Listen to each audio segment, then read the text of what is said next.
Welcome to the second hour of CNN's Morning News. I'm Leon Harris. Morning. Nice to see you. I'm Donna Kelly. As the budget impasse and the partial government shutdown drag on in Washington, tourists are finding locked doors at most national parks and monuments this holiday season. However, part of one national landmark closed by the budget stalemate is reopening its doors to the public today. The Smithsonian Institution says that it can operate the Museum of American History for 1 week without additional federal money. All other Smithsonian museums, the National Zoo, and other federal attractions remain closed. In Maryland, some furloughed federal employees showed up today to stage a work-in. About 100 people turned out at the Social Security headquarters. Union leaders urged the work-in to protest the budget stalemate. Earlier, we talked with a furloughed worker who took a similar action on his own during the last partial government shutdown. It's just a thing that's gotten loose in our society of people, wanting to knock government employees. And sure, there's things that are fun to joke about and things, but it seemed to be carrying too far to lead a sick, twisted mind to act out on that hostility. So I felt that by my effort to stay at work, I could demonstrate my commitment as a federal employee to serve the American people. I'm a public servant. Well, Fink is currently on furlough once again, along with more than 250,000 other federal employees. And of course, this is all about the battle over the budget. There's been a lot of talk about the benefits of balancing the federal budget. CNN's Brooks Jackson now looks at some of the claims and some economists who disagree. We believe the American people want a balanced budget. America must balance its budget. We believe our children deserve it. More important to our children. We are committed. Wait a minute. They agree. And balance the budget. We want a balanced budget. They've shut the government twice over their disagreements, but the country's leaders now concur that the federal budget should be balanced, and balanced no later than 7 years from now. A balanced budget means lower interest rates, smaller mortgage payments, and more affordable student loans. Hi, Wally. Hi, Miss Nelson. To hear some talk, balancing the budget could bring back a golden era of low inflation and humming factories. Back when Washington actually ran budget surpluses as often as it went into the red, and mortgage rates were 4.5%. But most economists say the benefits of a balanced budget won't be that great or even very noticeable at first. Well, it's going to be very slow. It's as if you asked, what change will it make if I save $1,000 this year? It won't make much difference in my life. But if I do it every year for 20 years, I will have at the end of that time, not $20,000, but $40,000, and that will make a difference. Republican Herb Stein was Richard Nixon's chief economist. Agreeing with him is Democrat Charles Schultz, who was Jimmy Carter's chief economist. Our productivity will grow just a little bit more each year. It means we'll have higher incomes and higher wages. Now, for the first 4, 5, 6 years, you won't even notice it.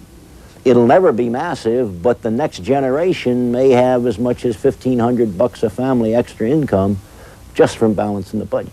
Modest improvement is the majority view. A minority disagrees. They're flat out wrong. There's really no reason to balance the budget in 2002 or necessarily in any particular year. Government borrowing for roads and airports can improve the economy, Professor Eisner says. The same for education. A growing economy can afford some government borrowing, he says. And despite all the talk, our deficits are very small. Our deficits now are running about 2% of gross domestic product. That is less than that of any advanced country in the world, with the possible exception of Japan. But a majority of economists say government deficits soak up money that might have financed new factories. Savers invest more in government securities, less in stocks, corporate bonds, mortgage funds. Home mortgages become more expensive as government borrowing bids up interest rates. And the same for student loans, car loans and leases too. And government borrowing and the country's savings gets invested in the private sector. It's going to go all kind of places. It'll go some in housing, but it'll go into factories producing everything from bread to cufflinks to computers to steel. It should be modestly everywhere. Balancing the budget, a giant leap for Washington's politicians, and probably a modest positive step for future jobs and income. Brooks Jackson, CNN, Capitol Hill. Two U.S. servicemen accused of raping a Japanese schoolgirl take the offensive in court today, pinning the blame on their co-defendant. But news reports say that he then accused them of making self-serving statements. Marines Rodrigo Harp and Kendrick Ledette admitted abducting the 12-year-old, but they denied raping her. The Marines told judges that they were acting on orders from Navy seaman Marcus Gill because they feared him. Gill has confessed to the rape, but he says it was Ledette who suggested abducting the girl because it would be easy to assault her. Ledette's mother, who is in Okinawa for the trial, expressed sorrow for her son's part in the rape. I'm very sorry. I feel sorry for the young girl. I sympathize with her. I sympathize for the family. I have daughter, I have granddaughters, and I would be very upset if this happened to them. A three-judge panel is expected to issue a verdict in mid-January. Reaction is coming in from the Hollywood community this morning as friends mourn entertainer Dean Martin. Martin's former partner, Jerry Lewis, had no comment for reporters in Denver, where he is scheduled to appear in the musical Damn Yankees. But friends say that Lewis is completely shattered and grief-stricken over Martin's death yesterday from respiratory failure. Now, on the other end of the spectrum, comedian Milton Berle says that Dean Martin welcomed death. Berle said, quoting here, "I just saw him 2 weeks ago. I said, 'Hello, baby,' and kissed him on the cheek. He said, 'So long, pal.' I don't know what he meant. I think he had a death wish." Berle and other friends say that Martin never recovered from his son Dino's 1987 death in a plane crash. Dean Martin was 78. A private funeral service is scheduled. 7 minutes after the hour right now. Pope John Paul II is back at work today, a day after illness forced him to cut short his Christmas greetings. The 75-year-old Pope felt well enough today to greet crowds from his window. A Vatican spokesman says that the Pope's flu-like symptoms of fever and digestive problems have almost disappeared. The spokesman says that the Pope will rest for the next couple of days. I feel his pain. Yes, and you better rest a few days, too. 10 after the hour now. NATO's commander in Bosnia is meeting with Serb leaders in Pale today. Admiral Leighton Smith is talking with the rebel Serb assembly at their mountain stronghold. They're discussing methods to implement the new Balkan peace accord. Nearby, American troops are gathering construction material along the Sava River. They'll start building a bridge that will create a land passage into Bosnia. A NATO official says that most of the 20,000 Americans being deployed as peacekeepers to Bosnia will be using this new bridge once they get it up. Well, we hear a lot at December's end. It's out with the old and in with the new. That's right, but some old problems are about to be carried over into the new year in Washington anyway. Reed Collins now joins us from Washington with today's Inside Politics expert to talk all about it. Morning, Reed. Morning, Reed. Good morning, Donna and Leon. Well, this week between Christmas and New Year's, you know, usually is sort of a time to reflect on the accomplishments of the past year. But there still is plenty of unfinished business, as you noted here in Washington, namely the budget agreement. With us now to look at the situation and look ahead to next year is David Broder of the Washington Post. David, is there a chance before the new year rings in of getting a budget arrangement? I think there's a chance, Reed. Not a great chance, probably. The president, I think, would like to wrap this up, and Senator Dole is very eager to wrap it up because come January, he's headed out to the campaign trail. He's got 7 weeks from then until Iowa and New Hampshire, and he really wants to spend that time out campaigning. He doesn't want to be back here in Washington in interminable budget negotiations. The real question mark is the freshman Republicans in the House of Representatives. They have been hanging very tight, as you know, and as long as they're unwilling to compromise, I don't think there'll be a deal. What is the chief sticking point? Where do they all seem to gather around this campfire and say no? Well, let me tell you a story. I had a conversation with one of the freshman Republicans, a very thoughtful man, who said, it's not that the subject matter differences are so great, but he said, we're talking about two different kinds of politics as we see it. Bill Clinton is a great politician. He wouldn't have become president without having those political skills. But he said, nobody knows what Bill Clinton's principles are. He said, we have to make our principles clear and stick to those principles, because if we ever become just another set of politicians, we're going to lose that game to Bill Clinton. So I think the psychology of this freshman class is they have to be fighting for the things that they said they would fight for in the campaigns. If they ever move off of those at all, they're lost politically. Are they then a liability or an advantage to the other more practiced politicians who go to the White House and come back and go and come back? They're a pain. And we can locate the pain, but we won't there. But it's difficult. But on the other hand, I happen to think that those Republican freshmen are right, that if in the end the Republicans can go home and say, there's probably something in this budget agreement that you hate, there's certainly stuff in there that I hate, but we said we were going to have a serious, legitimate 7-year plan for balancing the budget. I think that gets them a lot of political points back home. Tax cuts come into this heavily? Yes, and that's where their principle becomes a little bit harder to defend, because if it's really that important to balance the budget, you have to say, why is it also important to give a large tax cut? But the president's offered some tax cuts. I think in the end that we're going to see a real shrinkage in the size of that tax cut. Is there any fear among these freshmen that maybe they have outdistanced their constituencies here? May go back and discover that isn't exactly why you were sent? Or is it why they were sent? I keep looking for that, but every time you talk to them, they say that what the message that they're hearing back home is stick to your principles, stick to your guns, don't become like those Washington politicians.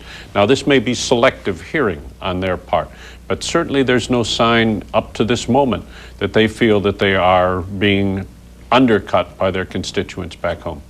All right, what sort of a Boxing Day agenda do we have here for discussion?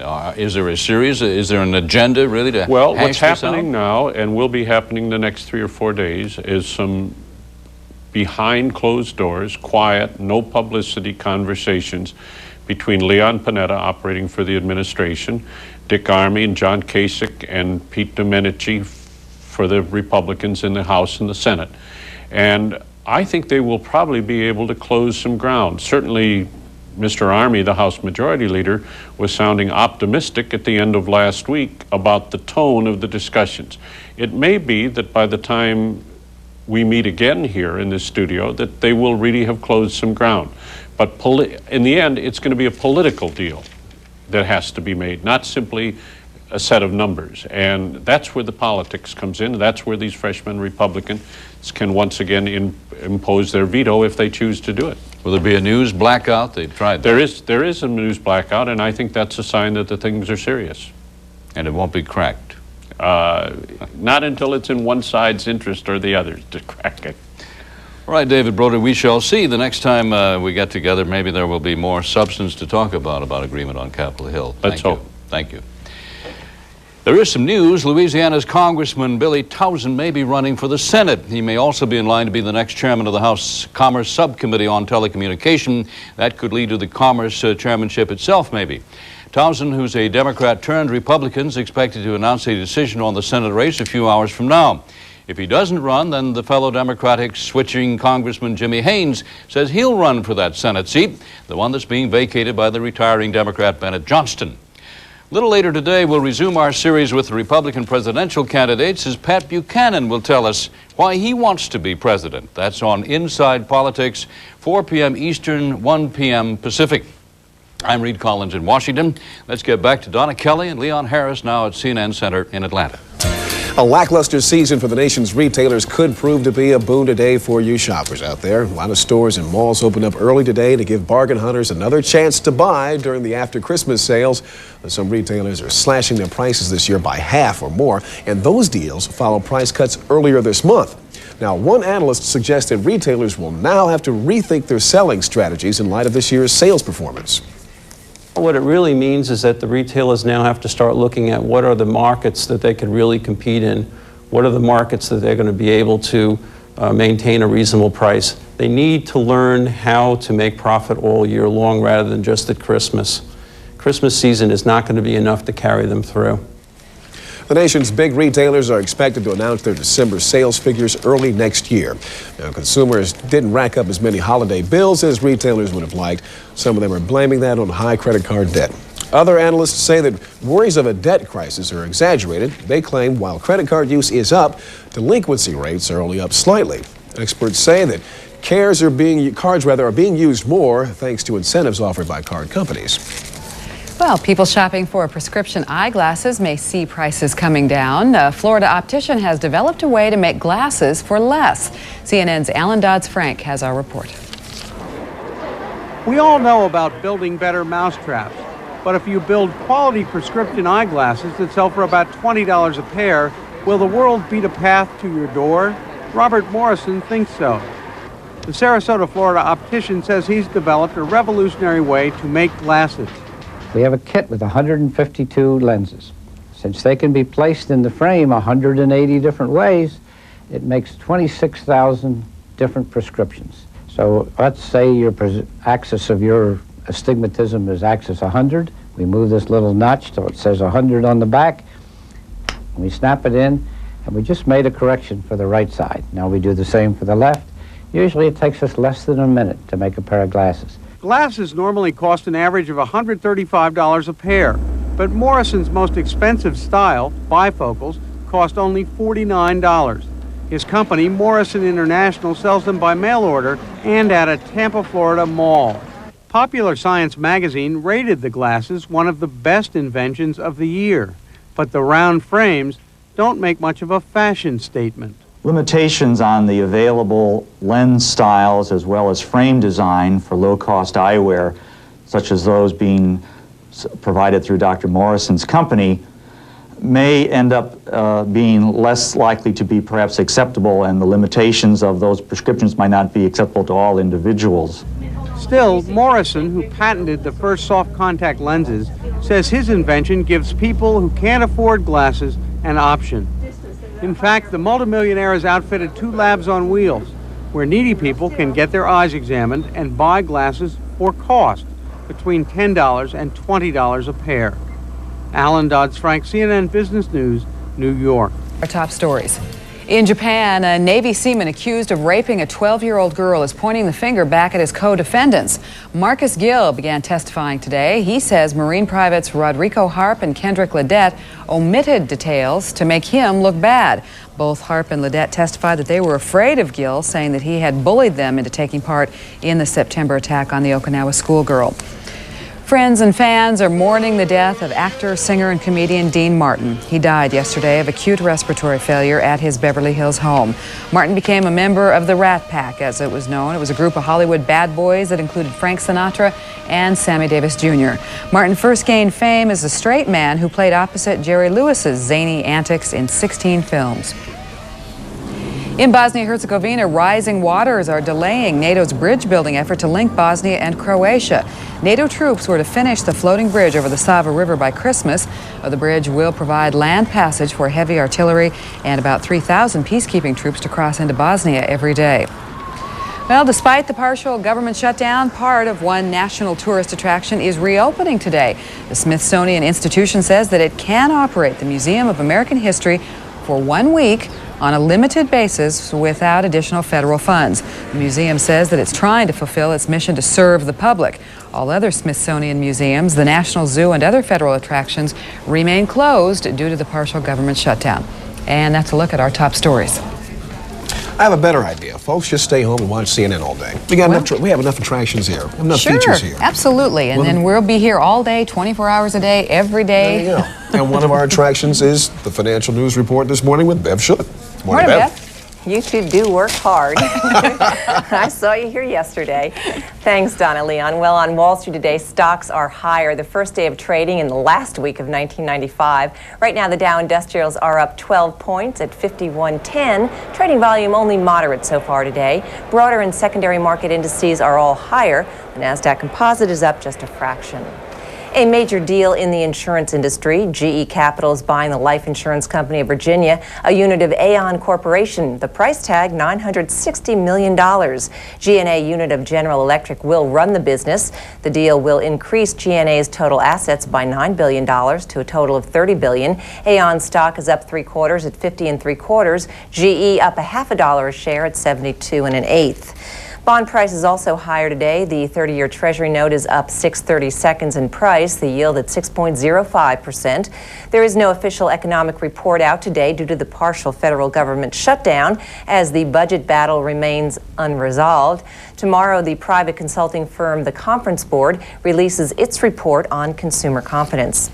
And soon you may want to steer clear of canceling rental car reservations on short notice because it could cost you some hard-earned cash. The Wall Street Journal reports that for the first time, the rental car industry may start charging cancellation fees. The paper says customers could get hit with up to a 2-day charge if they don't cancel their car reservations in advance. The Journal says rental companies are working with credit card firms to launch the plan next year. You have been warned.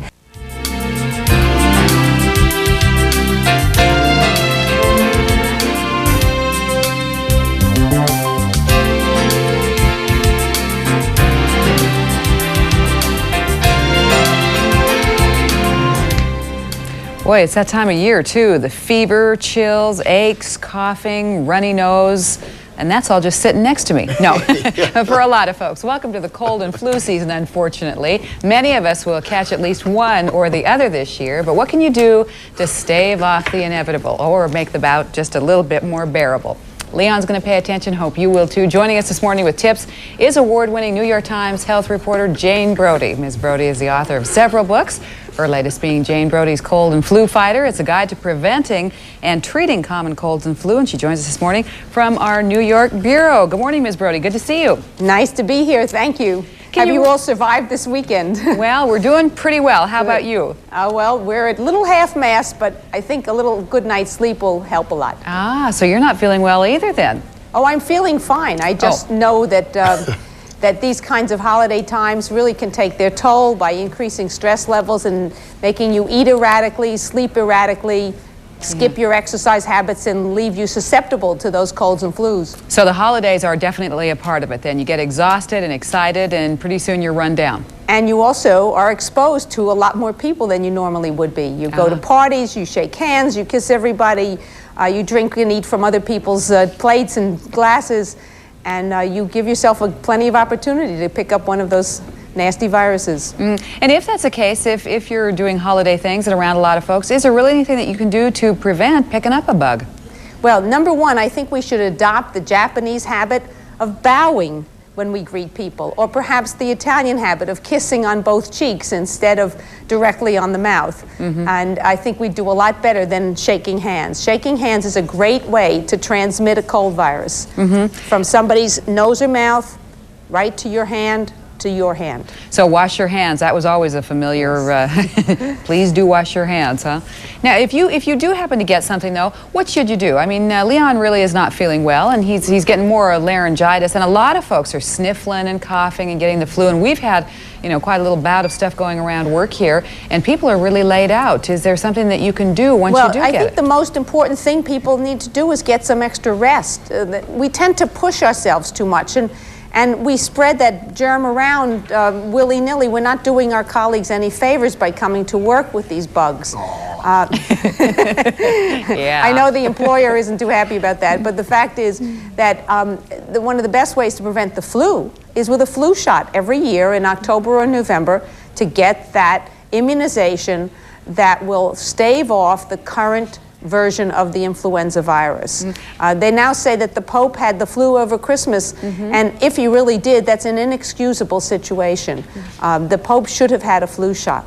Yeah, but you know what I was reading yesterday, even in the New York Times, I think that a lot of clergy around this time of the year get so busy and so swamped with their schedules that many of them do get ill because they're just so exhausted trying to take care of all their parishioners. Do you believe in vitamin C? You believe in garlic? Some of those things from the health food store? Well, I think the absolute best thing you can do with garlic is eat plenty of it. It's very good for lots of things, including lowering cholesterol, fighting off viruses and bacteria, and generally raising your immune response, maybe even lowering your blood pressure. So you've got a very handy little food there, and you don't necessarily have to take pills. As far as vitamin C goes, there's been a number of studies that have shown that taking vitamin C on a regular basis doesn't prevent you from getting a cold, but if you hit an oncoming cold with a fairly high dose of vitamin C, let's say 1,000 milligrams every 4 hours for the first day or two, you may diminish the symptoms of the cold and greatly shorten its duration. This doesn't work for everybody, and it doesn't work for every cold, even in the people that it does work for some of the time.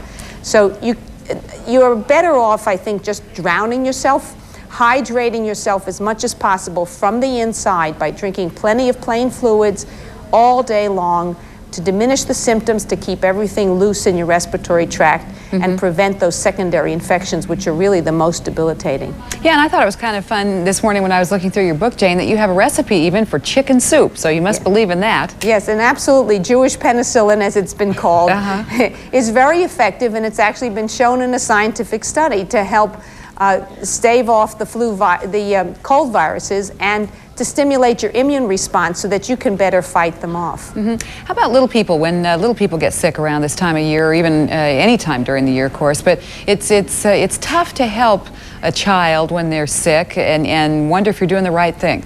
Yeah, well, most parents don't do the right thing because they stuff all kinds of pills and potions into the kid, and that's the wrong thing to do. The studies have shown that they do nothing. Those over-the-counter cold and flu remedies do absolutely nothing to improve the condition of a child, to shorten the child's cold. The best thing to do is to let the child tell you what that child is able to do.